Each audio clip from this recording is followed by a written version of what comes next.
My name is Genevieve, and I am 32 years old. I built my marketing agency from nothing but determination and sleepless nights. Growing up with a single mom was tough until Frank came along, but that brought its own problems, including my half-brother Jackson.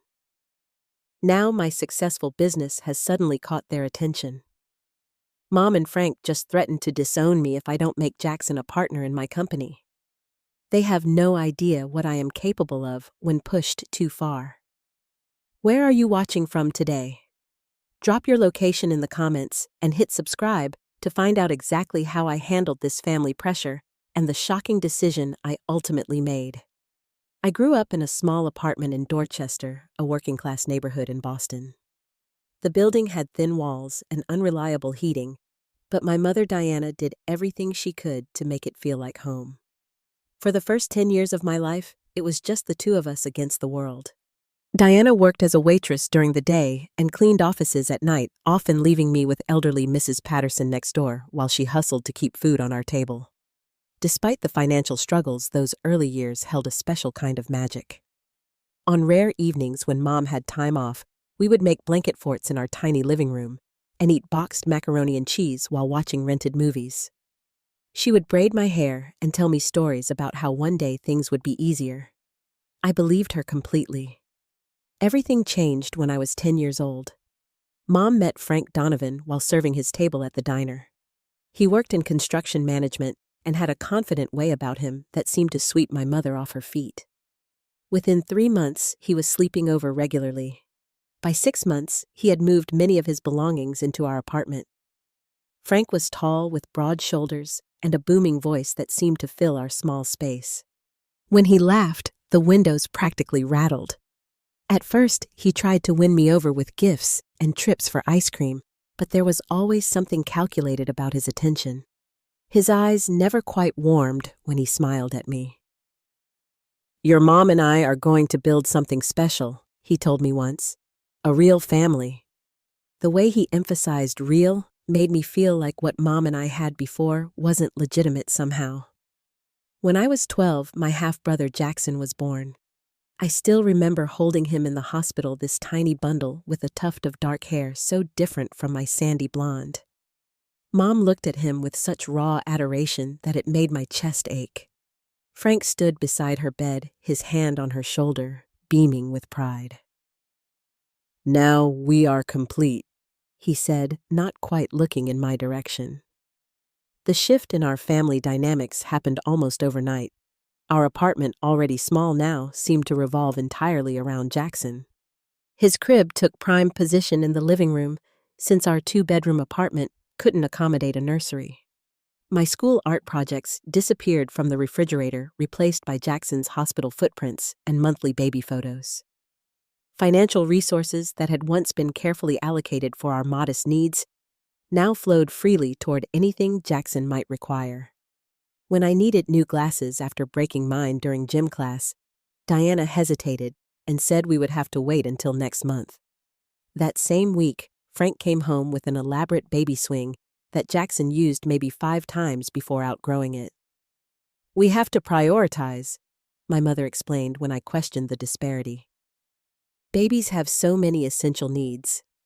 My needs, it seemed, had become optional.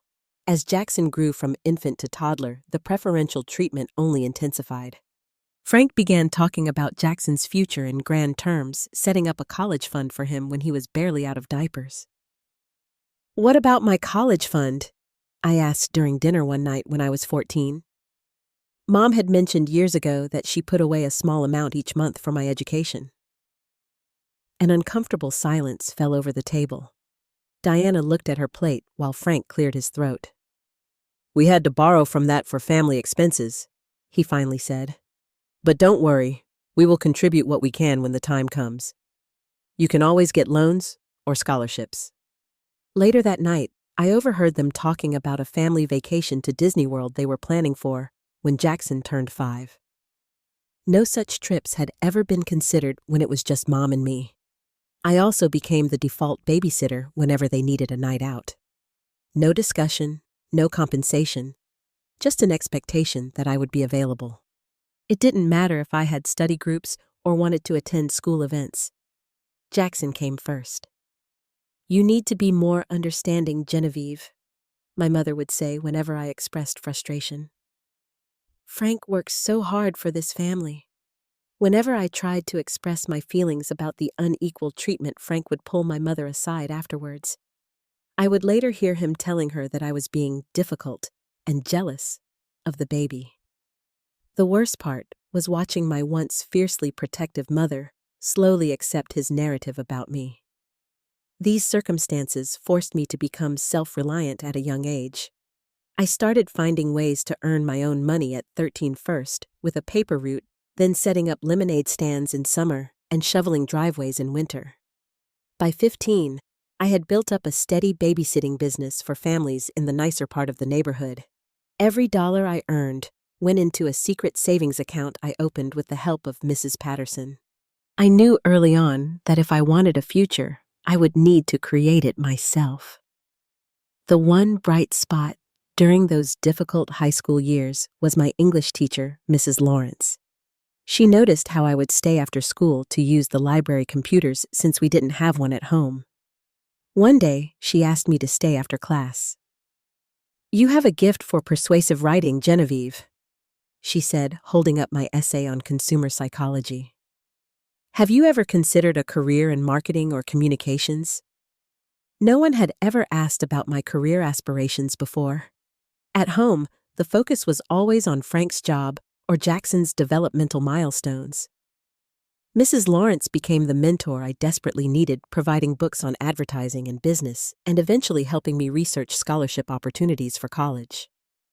"You can build something significant," she told me.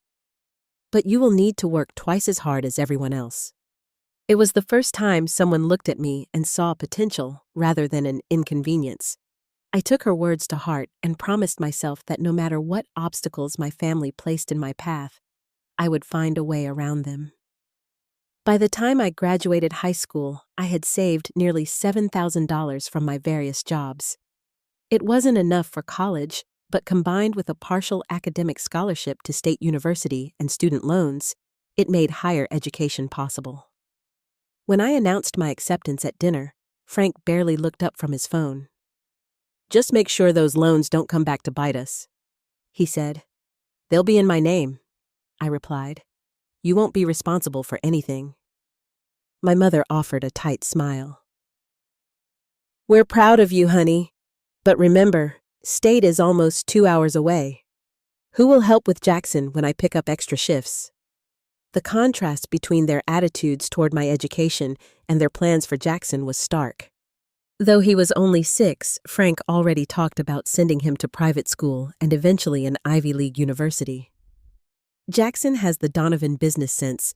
He would tell anyone who would listen, despite having no evidence to support this claim about a kindergartner. I moved into my dormitory with minimal fanfare. Diana dropped me off alone because Frank needed to take Jackson to a T-ball game. She helped me unpack the few boxes containing my belongings, her eyes widening when she saw my roommate Alicia's side of the room with its brand new laptop printer and coordinated bedding set. "Maybe we could get you a new comforter next month," she offered, smoothing a hand over my second-hand bedspread. "It's fine, Mom. I'm just happy to be here." And I was. Despite the Spartan nature of my setup compared to other students, being away from the oppressive atmosphere of home felt like breathing fresh air after years in a stuffy room. College life required a delicate balancing act. While many of my classmates focused solely on classes and social activities, I juggled a full course load with multiple campus jobs. I worked in the university cafeteria 3 mornings a week, at the campus bookstore on weekends, and took evening shifts at the library whenever they were available. Despite the grueling schedule, I maintained a 3.8 GPA and discovered a genuine passion for marketing and business strategy. Professor Bennett, who taught my Introduction to Marketing course, became another important mentor. He recognized my drive and analytical thinking, often challenging me with extra projects that pushed my skills further. "You have a natural instinct for understanding what motivates people," he told me after I presented a comprehensive marketing analysis that the rest of the class had struggled with. "That cannot be taught." During my sophomore year, I met Marcus in my business ethics class. We became study partners and close friends, spending countless hours in the library discussing business theories and campaign strategies. Unlike my family, Marcus took my ambitions seriously and never questioned my ability to achieve them. My relationship with my family grew increasingly strained during those years. Visits home became less frequent, as each one seemed to reinforce my outsider status. Diana would spend most of my visits showing me Jackson's latest accomplishments or complaining that I didn't call enough. "Melissa's daughter comes home every weekend," she would say, referring to her coworker. "And she calls her mother every night." What she failed to understand was that Melissa's daughter probably had a mother who didn't constantly compare her unfavorably to a sibling or a stepfather who didn't undermine her at every turn. Frank rarely engaged with me directly during these visits, except to make dismissive comments about my chosen field of study. "Marketing is just tricking people into buying things they don't need," he said during a particularly tense Christmas break my junior year. "Not a real business like construction." Jackson, now 9, had absorbed the family dynamic perfectly. He had Frank's confidence without any of the work ethic that should accompany it. When I brought him a university sweatshirt as a gift, he tossed it aside with barely a thank you. "Dad says I'll go to Harvard, not State," he informed me with the smugness of a child who has been told he is special once too often. After that holiday break, I made the decision to stay at school for most subsequent breaks, picking up extra shifts or internship opportunities instead of returning to a home that no longer felt like mine. My hard work paid off during junior year when I secured a summer internship with a local marketing firm that later turned into a part-time position I could maintain during senior year. The real-world experience complemented my academic knowledge perfectly, and I began to envision a clear path for my future. When graduation day arrived, I scanned the audience for my family, spotting them only as the ceremony was ending. Diana offered excuses about traffic, while Jackson complained loudly about being bored. Frank checked his watch, repeatedly mentioning a contractor he needed to call. As we posed for a quick photo, Professor Bennett approached us. "Your daughter has extraordinary potential," he told my parents.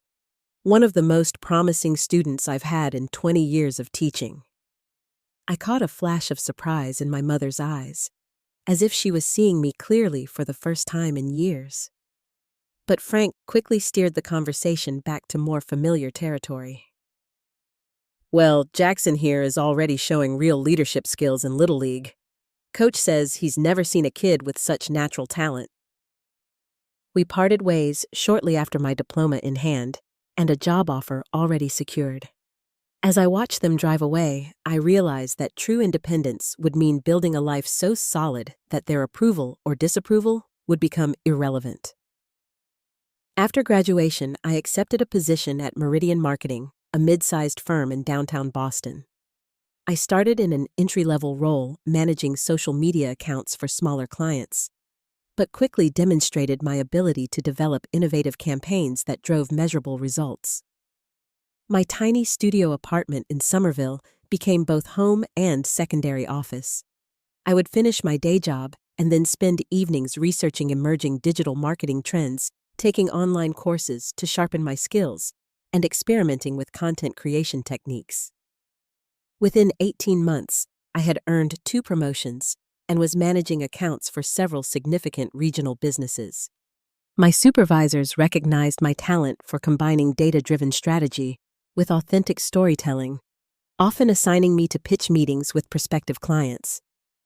"You have a gift for translating complex metrics into compelling narratives," my manager commented after I helped secure a contract with a healthcare provider that had previously turned us down twice. While my professional life flourished, I maintained minimal contact with my family.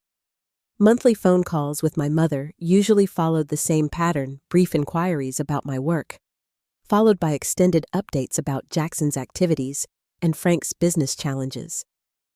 I learned to keep my own successes vague, as mentions of promotions or praise from supervisors were often met with disinterest or subtle undermining.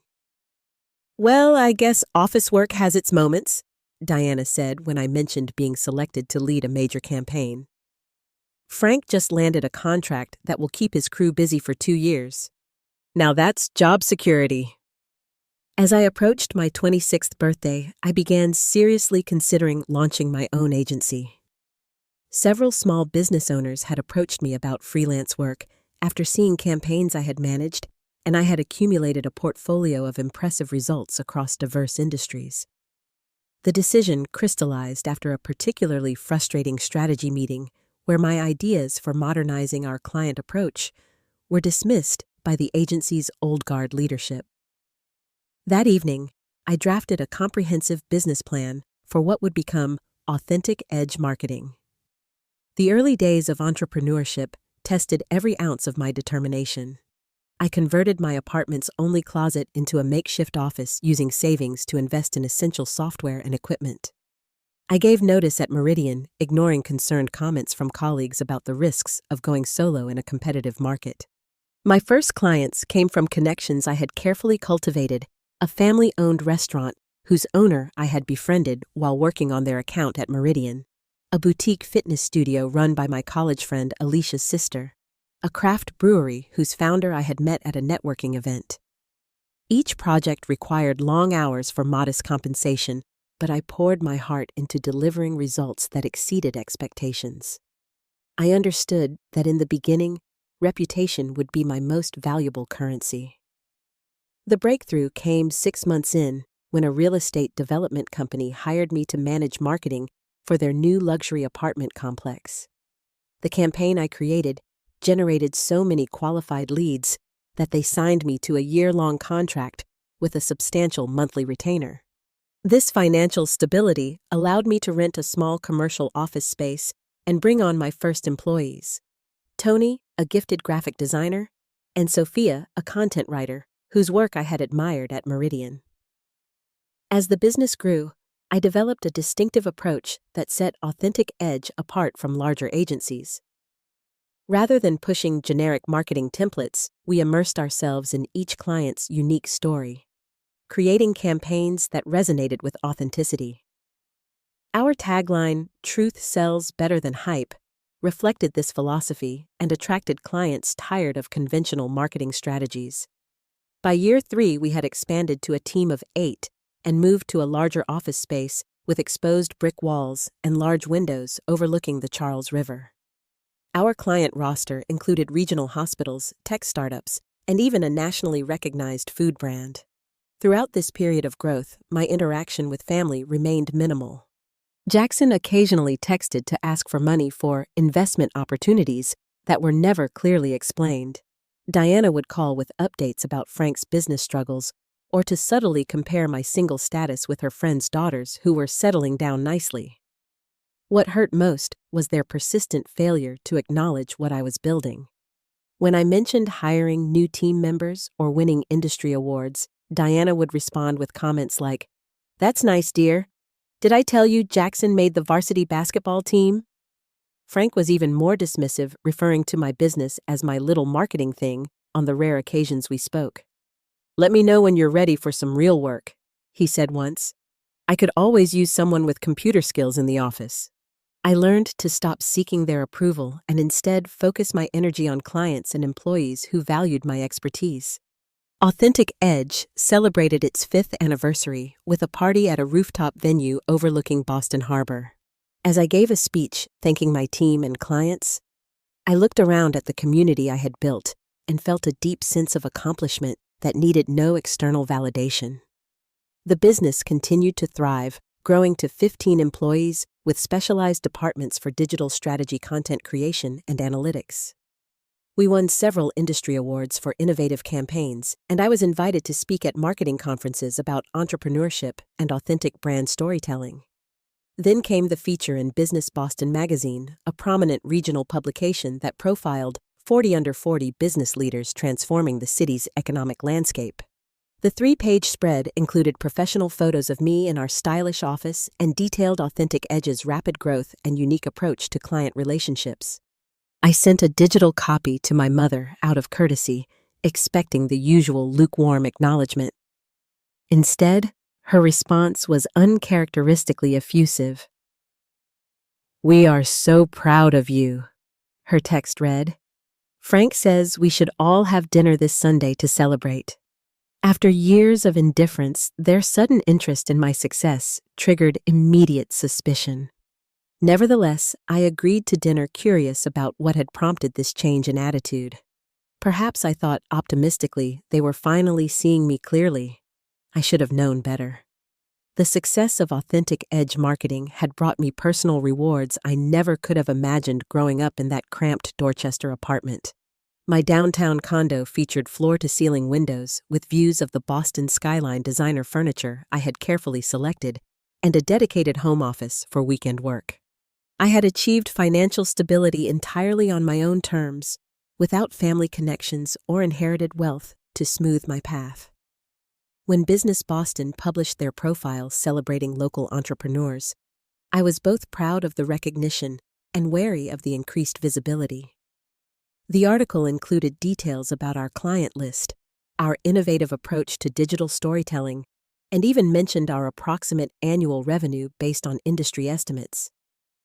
Genevieve Miller has built authentic edge marketing from a one-woman operation to a boutique powerhouse generating over $2 million in annual revenue, the article stated, all before her 32nd birthday.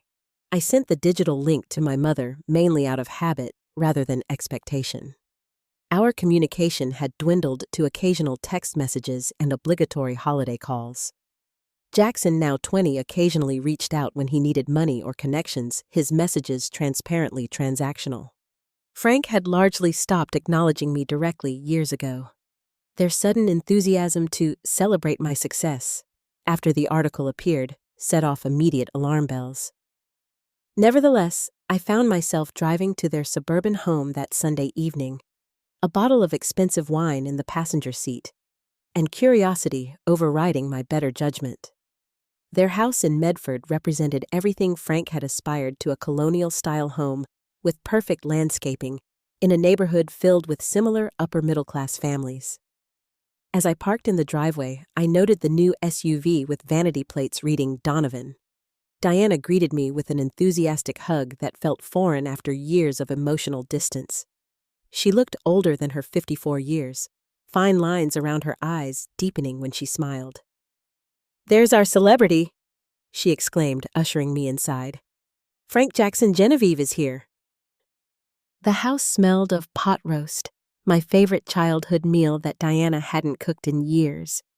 The dining room table was set with the good china usually reserved for Thanksgiving. Everything about the scene felt performative. Frank emerged from the living room slightly heavier than I remembered, but still carrying himself with the same domineering presence. He extended a hand as if greeting a business associate rather than a stepdaughter. "Quite an article," he said. "Pretty impressive stuff." Jackson slouched into the room behind him, lanky and unkempt, with the entitled expression of someone who had never faced meaningful consequences. He had Frank's dark hair and build, but none of his work ethic. At 20, he had cycled through 3 community colleges without completing a degree. "Hey, sis," he said, eyes briefly flicking to the wine bottle in my hand. "Fancy." Dinner was a strange affair. Diana asked uncharacteristically specific questions about my business that she had never shown interest in before. How many employees did I have exactly? Which clients paid the most? What was my billing structure? Frank dominated the conversation with anecdotes about his construction business, emphasizing his connections with city officials and real estate developers. He repeatedly mentioned family businesses and the importance of keeping success in the family. Jackson remained mostly silent, watching me with an intensity that grew increasingly uncomfortable. When he did speak, his questions focused exclusively on the financial aspects of my company. "So, how much do you actually take home after expenses?" he asked while spooning second helpings of mashed potatoes. "The article mentioned $2 million in revenue, but what's the profit margin on that?" I deflected most questions with vague responses, increasingly certain that this dinner had an agenda beyond reconnection. When Diana brought out a store-bought cake with congratulations written in generic frosting, The facade of celebration felt almost comical. "We should do this more often," Frank announced as we ate dessert. "Family should stay connected, especially when good things are happening." I nodded noncommittally, remembering all the achievements they had dismissed over the years: my college graduation, my promotions, the launch of my business. Their newfound appreciation felt hollow and calculated. As I prepared to leave, Jackson followed me to the door. "I might stop by your office sometime," he said casually. "Check out the operation, maybe grab lunch." "Call first," I replied, forcing a smile. My schedule gets pretty packed. Driving home, I called Alicia, who had witnessed the family dynamic firsthand during our college years. "They ignored you for years and now suddenly want family dinners after you're in a business magazine," she said after I described the evening. "That's not suspicious at all." "They asked a lot of questions about the financial side of things," I admitted, "especially Jackson." "Watch your back," Alicia warned. "People who didn't support the climb often show up at the summit expecting a share of the view." Her words echoed in my mind as I entered my peaceful condo, so different from the tense environment I had just left. I had built this life piece by piece, decision by decision, without their help or encouragement. Did I owe them anything now that it was flourishing? The answer seemed clear, but family ties are rarely simple. Despite years of emotional neglect, some childish part of me still yearned for their genuine approval. That vulnerability, I would soon discover, was exactly what they were counting on. 3 days after the awkward family dinner, Jackson showed up unannounced at my office. I was in the middle of a strategy session with our creative team when Sophia, now our content director, knocked on the conference room door. "Sorry to interrupt," she said, "but there's someone named Jackson in reception saying he's your brother. He doesn't have an appointment." The team exchanged curious glances. I rarely mentioned my family at work, and many assumed, given my independent nature, that I was an only child. "Let's take 15, I told the team, hiding my irritation behind a professional smile. "We'll continue with the Campbell proposal after the break." Jackson stood in our reception area, looking out of place among the sleek modern furniture and framed awards. He wore ripped jeans and an expensive designer hoodie that somehow still managed to look rumpled. His eyes darted around, assessing everything with poorly concealed calculation.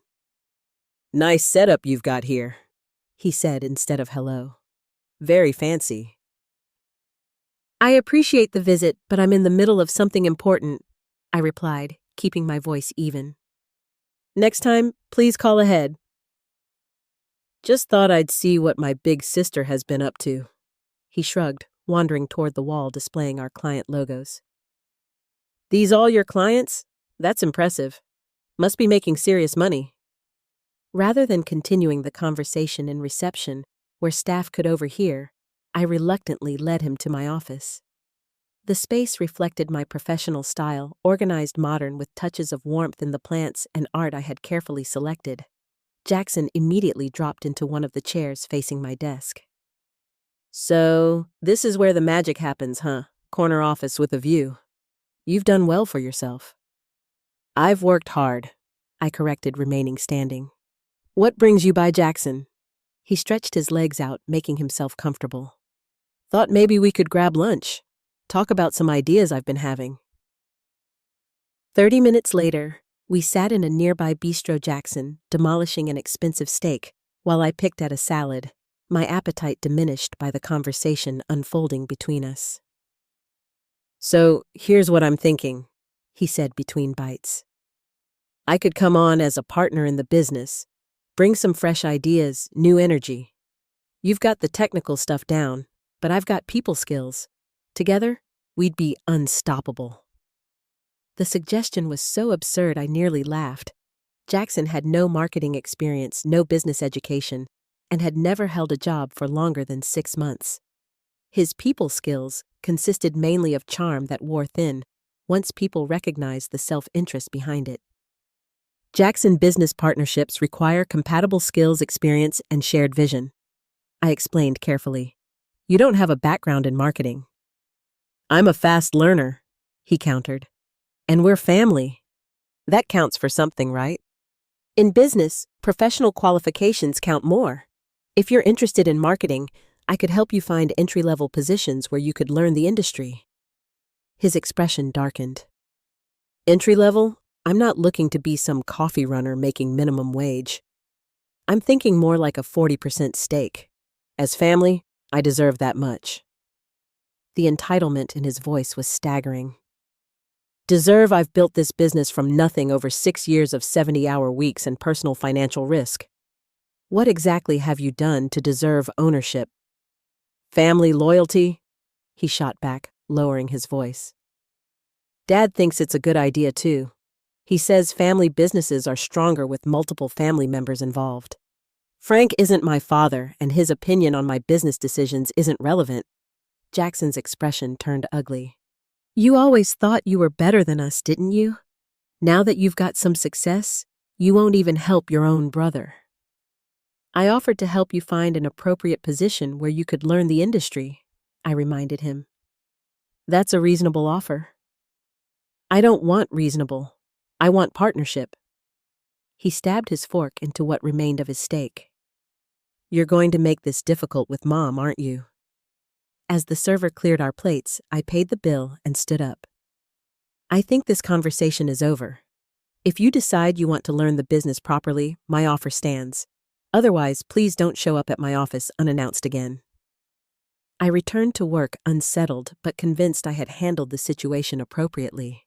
Jackson's sense of entitlement was nothing new, but his targeting of my business crossed a line I wasn't willing to ignore. That evening, my phone rang just as I was preparing dinner. Diana's name flashed on the screen, and I answered with a sense of foreboding. Genevieve. Her voice sounded thick as though she had been crying. We need to talk. Can you come over for dinner tomorrow night? Mom, if this is about Jackson wanting to be my business partner, I've already explained to him why that's not possible. Please, she pressed. This is important. Frank wants to discuss things as a family. Against my better judgment, I agreed. The next evening, I arrived at their house to find not a casual family dinner, but what felt like an ambush. Frank sat at the head of the dining table, Diana to his right, looking anxious, and Jackson to his left, wearing a smug expression. 3 against 1, with Frank clearly in charge of the proceedings. Genevieve, Frank began without preamble once I had taken a seat. We've been discussing your business situation as a family, and we're concerned about your attitude. My attitude? I repeated, incredulous. About my own company. Frank raised a hand, as if silencing a subordinate. Family takes care of family. Your brother needs direction stability. You have a successful business that could provide both. Your refusal to help him shows a selfishness that's concerning. Diana nodded along, tears welling in her eyes. We've always wanted the best for you, honey. Now Jackson needs help finding his path. Is it so much to ask that you share some of your success? I offered to help him find an appropriate entry-level position, I explained again. That's a reasonable way for him to learn the business. Entry-level? Jackson scoffed. That's insulting. Dad says I have natural business talent. I just need the right opportunity. Frank isn't a marketing professional, I pointed out. His assessment of your aptitude for my industry isn't based on relevant expertise. Frank's face reddened. I've been running a successful construction business for 25 years. I know talent when I see it. Then hire him at your company, I suggested. An uncomfortable silence fell. Diana and Frank exchanged glances. Frank's business is going through some transitions right now, Diana finally said. Jackson leaned forward. The truth is, I need financial stability. I've got some obligations that need handling. What kind of obligations? I asked. Another uncomfortable silence. Finally, Frank spoke. Jackson has accumulated some gambling debts. Nothing serious, but they need to be addressed. A partnership in your company would give him the means to resolve these issues and start fresh. The pieces clicked into place. This wasn't about family or Jackson's non-existent business talents. This was about money, pure and simple. Let me get this straight, I said slowly. You want me to give Jackson, who has no marketing experience and apparently significant gambling problems, 40% ownership of the company I built from nothing? We're asking you to help family, Frank insisted. Diana supported you growing up. Now it's time to give back. Diana wiped tears from her cheeks. I worked so hard to give you a good life, Genevieve. I sacrificed everything. The manipulation was so transparent it was almost insulting. I thought of the countless times my needs had been overlooked in favor of Jackson's, how my college fund had been borrowed for family expenses while they promised Jackson an Ivy League education. The answer is no, I said firmly. I will not give Jackson partnership in my company. That would be irresponsible to my employees and clients who depend on Authentic Edge for their livelihoods. Frank slammed his hand on the table, making the dishes rattle. This is how you repay your mother's sacrifices, with selfishness. It's not selfishness to protect what I've built, I replied, keeping my voice steady despite the anger building inside me. Then you leave us no choice, Frank announced, his voice cold. Either you make Jackson a partner in your business, or consider yourself no longer part of this family. Diana gasped, but didn't contradict him. Please, Genevieve, don't make us choose. You're not choosing, I said quietly. Frank is making the choice for all of you. Jackson's expression was triumphant. You always thought you were too good for this family. Guess you finally get to prove it.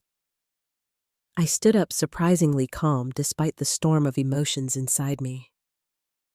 I've spent my life seeking your approval and support, which were always conditional on putting Jackson first. I won't sacrifice my business to continue that pattern. If you walk out that door, Frank threatened, don't expect to be welcomed back. We're done.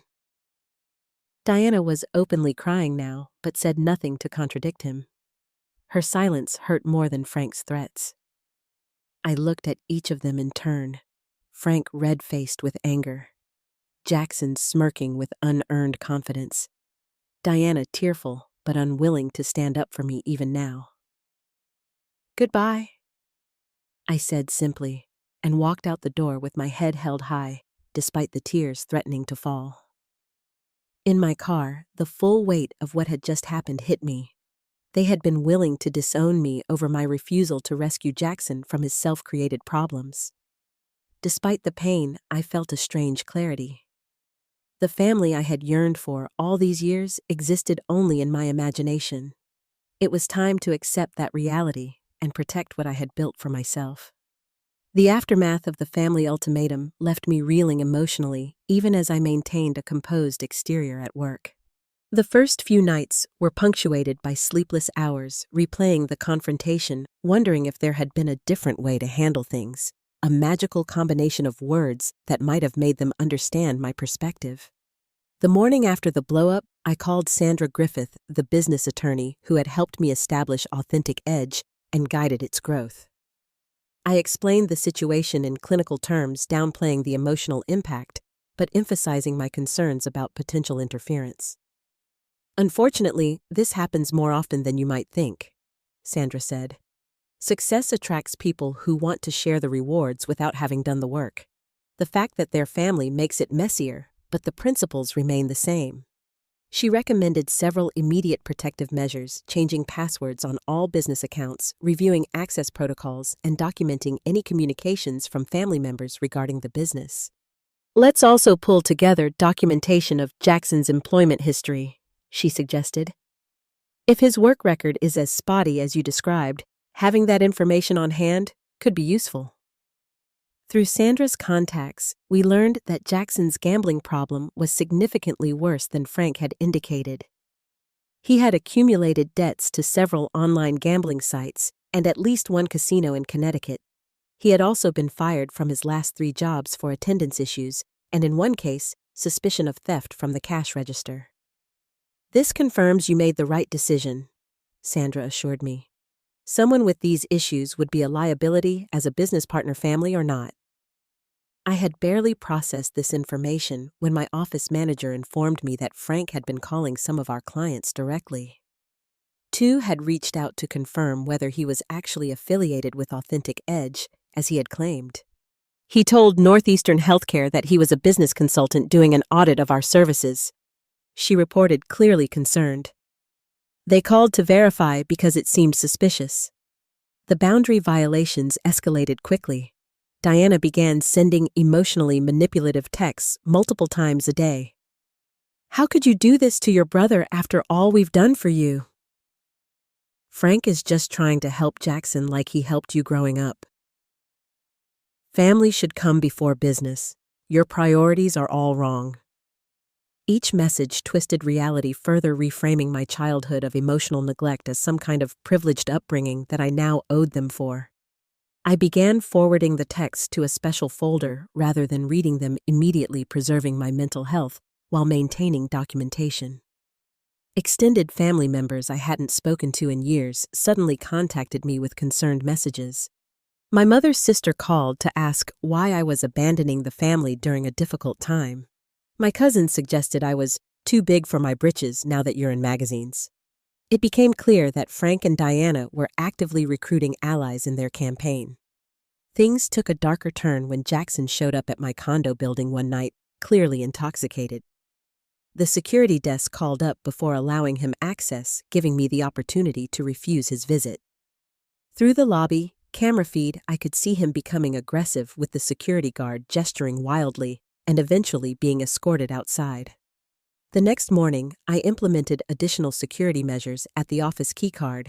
Access was reprogrammed, front desk procedures were updated to flag any visits from my family members, and I briefed my leadership team about the situation in general terms. "If anyone claiming to be my family member contacts you or visits the office, please let me know immediately," I told them. "There's been a personal disagreement that might impact the business." My team responded with quiet support. Many of them had worked with me for years and had never seen my family at company events or heard me speak of them in positive terms. They connected the dots without requiring explicit details. Tony, my creative director, stopped by my office after the meeting. "Hey, just want you to know we've all got your back, whatever's going on." His simple statement of solidarity meant more than he could know. Meanwhile, I noticed suspicious activity online. Negative reviews began appearing on our business listings using similar phrasing about unprofessional management and family conflict. They were easy to identify as fake since they didn't reference actual client experiences, but they required time and energy to address with the platforms.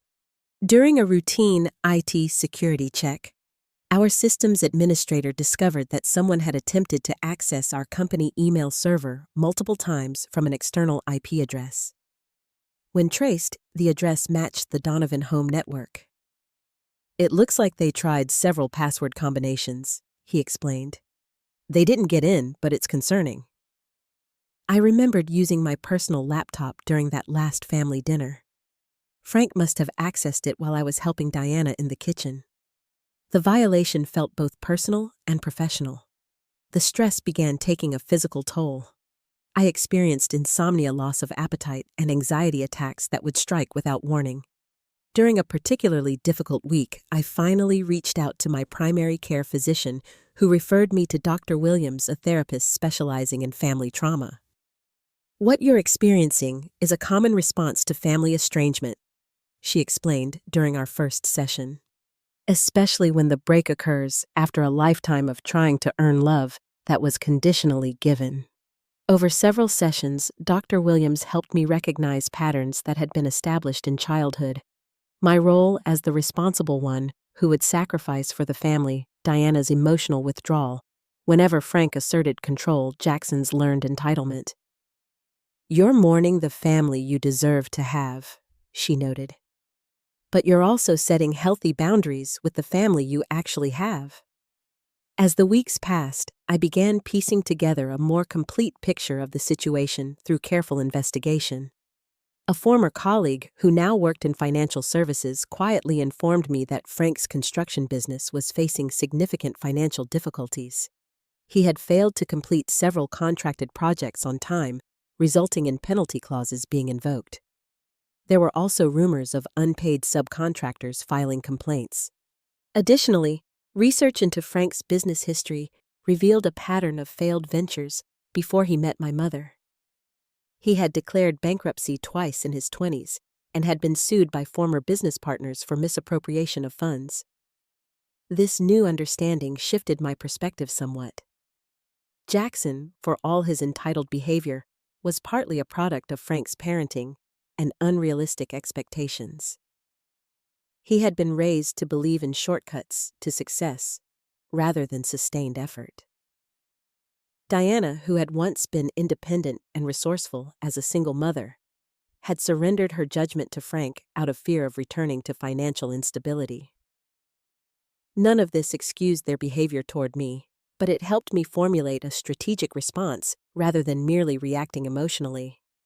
They had created this situation through years of poor decisions and enabling behaviors. I would address the root causes rather than just the symptoms. With this clarity, I began developing a plan that would protect my business while offering a path forward that acknowledged the complex reality of family ties. Not for their benefit primarily, but for my own peace of mind and future well-being. 8 weeks after the family ultimatum, I implemented my carefully crafted strategy. The first step was legal protection for my business. With Sandra's guidance, I sent a formal cease and desist letter to Frank regarding his unauthorized contact with my clients and attempts to access company systems. The document was professionally worded, but unambiguous about the consequences of continued interference. This establishes a clear boundary, Sandra explained. If they cross it after receiving this notification, we have stronger grounds for further action. Next, I addressed Jackson's erratic behavior. The security footage from my condo building showing his drunken confrontation with the guard was compiled alongside documentation of his inappropriate communications. I had these materials delivered to Diana with a brief note: "I'm concerned about Jackson's well-being. This behavior suggests serious problems that won't be solved by business partnership." For Diana herself, I took a different approach. The private investigator I had hired to research Frank's business dealings had uncovered concerning financial misconduct, including evidence he had commingled personal and business funds and potentially misrepresented company finances to lenders. These findings were summarized in a detailed report that I held in reserve, hoping I wouldn't need to use it. Instead, I reached out directly to Diana, requesting a one-on-one meeting at a neutral location. After several declined invitations, she finally agreed to meet at a quiet coffee shop halfway between our homes. She arrived looking tired, the strain of recent weeks evident in the dark circles under her eyes and the nervous way she clutched her purse. I had arrived early to secure a private corner table. "Thank you for coming," I began once we had ordered. "I wanted us to talk, just the two of us, without Frank's influence." "He's not controlling me, if that's what you're implying," she replied defensively. "We're united in our concern for Jackson." I took a deep breath, choosing my next words carefully. "Mom, do you remember when it was just you and me before Frank? We were a team then." A flicker of emotion crossed her face. "That was a long time ago. We struggled so much." "We did, but we had each other. You taught me to be strong and independent. You showed me how to stand on my own 2 feet. She looked down at her coffee. "And now you're successful. I am proud of you, Genevieve. I just wish you could find it in your heart to help your brother." The issue isn't whether I want to help Jackson. It's how that help should look. Giving him partnership in my business wouldn't actually help him. It would enable destructive patterns. Diana's shoulders slumped slightly. "Frank says business partnership would give Jackson structure responsibility. Has that approach worked with any of Jackson's previous jobs, or with the money Frank has invested in his failed ventures?" Silence stretched between us. Finally, Diana spoke in a quieter voice. Jackson has problems. The gambling, it's worse than Frank admits. He lost $30,000 last year. I know, I said gently, and I genuinely want to help him, but not by risking everything I've built. There are better ways to support him. Frank would never agree to anything else. He believes in Jackson so completely. This isn't really about Jackson, though, is it? It's about Frank's financial problems. Her head snapped up, eyes wide. How did you know? I've done my research, Mom. The construction business is struggling. Frank has unpaid subcontractors and penalty clauses on delayed projects. He sees my company as a solution to his problems. Diana's hands trembled as she raised her cup. He didn't want me to tell you. He says it's just temporary cash flow issues. And if his financial problems are solved by taking from my company what happens to Jackson's underlying issues, they don't disappear. Tears welled in her eyes. I don't know what to do anymore. Everything's falling apart. I reached across the table to take her hand. You always taught me to face problems head on. Remember, when our heat got shut off that winter, you didn't pretend it wasn't happening. You made a plan. I did what I had to do, she whispered. So did I, Mom. I built my business without help because I had to. Now I'm protecting it for the same reason. We talked for nearly 2 hours. Slowly, painfully, Diana began acknowledging hard truths.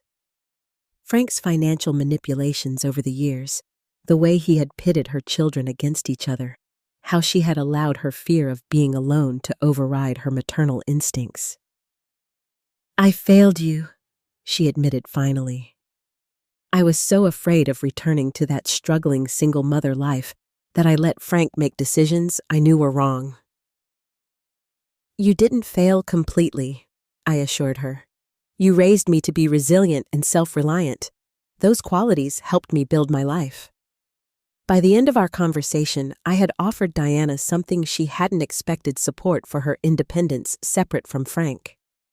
I outlined resources for financial counseling, temporary housing options if needed, and reminded her that at 54, she still had time to rebuild a life on her own terms. Think about it, I said as we prepared to leave. You don't have to decide anything today. Next, I arranged to meet with Jackson not at my office or a restaurant, but at the rehabilitation center where he had been admitted following another gambling-related incident. Frank had finally been forced to acknowledge the severity of Jackson's addiction after he borrowed against the house without permission to cover casino debts. The facility was serene with comfortable meeting rooms for family visits. Jackson looked different here, stripped of his usual bravado. In simple clothes without designer labels, he seemed younger, more vulnerable. Didn't expect to see you here, he said when I entered the room. Figured you were done with all of us. I'm done with toxic dynamics, not with you as a person, I replied, taking a seat across from him. Our conversation was difficult at first, full of defensive posturing and old resentments. Gradually, as I maintained a calm, non-judgmental approach, Jackson began to open up. Dad always made it seem like success should come easily to me, he admitted. When it didn't, gambling gave me that rush of feeling special, chosen. When I won, I could be the golden child he always said I was. And when you lost, I just needed to bet more to get back to winning. That's what Dad would say. Double down, take bigger risks. Never quit when you're behind.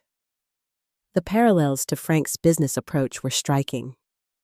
That doesn't always work in business or gambling, I observed. Jackson gave a hollow laugh. Yeah, figured that out about $60,000 too late.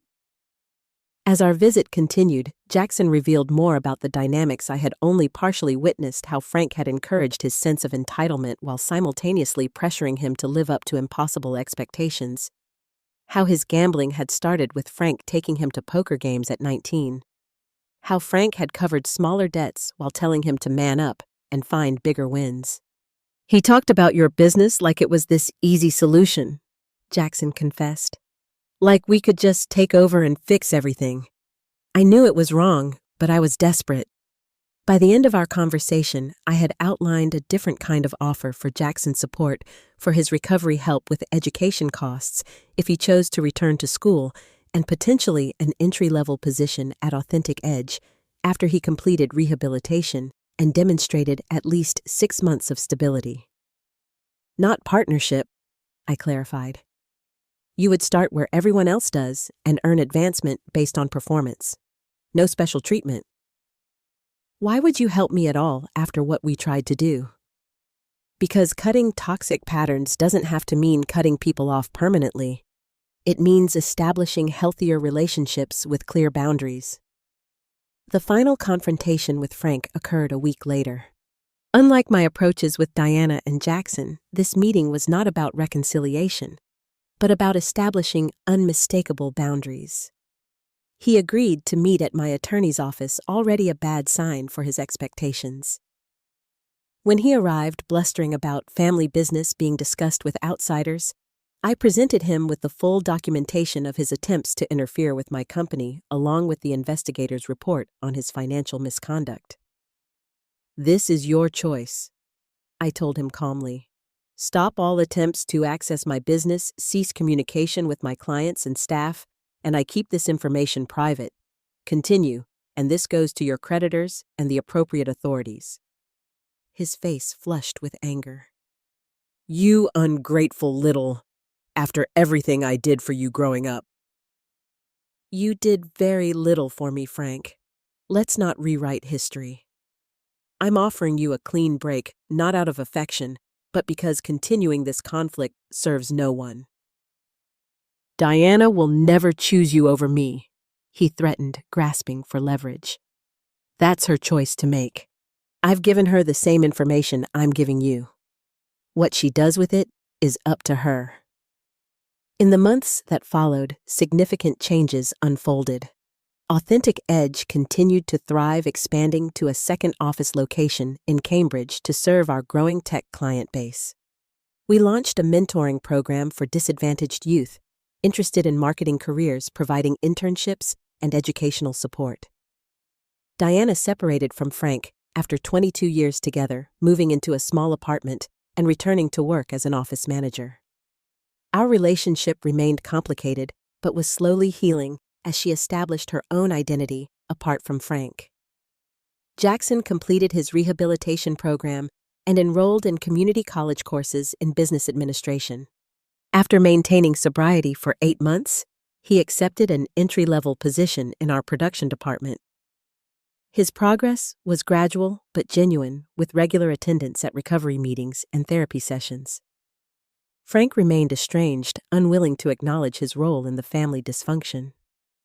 His construction business filed for bankruptcy protection, confirming what my investigation had uncovered about its financial instability. As for me, the experience transformed my understanding of family loyalty and self-worth. I had spent years seeking approval from people who could not or would not give it. The painful confrontation forced me to recognize that I had been measuring my value against impossible standards set by people who benefited from my continuing sense of inadequacy. True family, I discovered, could be built rather than just born into. My team at Authentic Edge, friends like Alicia and Marcus, who had supported me throughout the crisis, mentors who had guided my growth. These connections proved more nurturing and genuine than the biological ties that had caused so much pain. Building a successful business taught me about strategy, persistence, and leadership. Protecting that business from toxic family dynamics taught me about boundaries, self-respect, and the courage to stand firm when it would be easier to give in. So, what would you have done in my situation? Would you have given in to family pressure or stood your ground like I did? Let me know in the comments. If this story resonated with you, please hit that subscribe button and share it with someone who might need to hear that standing up for themselves is not selfish. It's necessary. Thank you for listening to my journey, and remember sometimes the most loving thing you can do for yourself and others is to set clear boundaries and hold them firmly.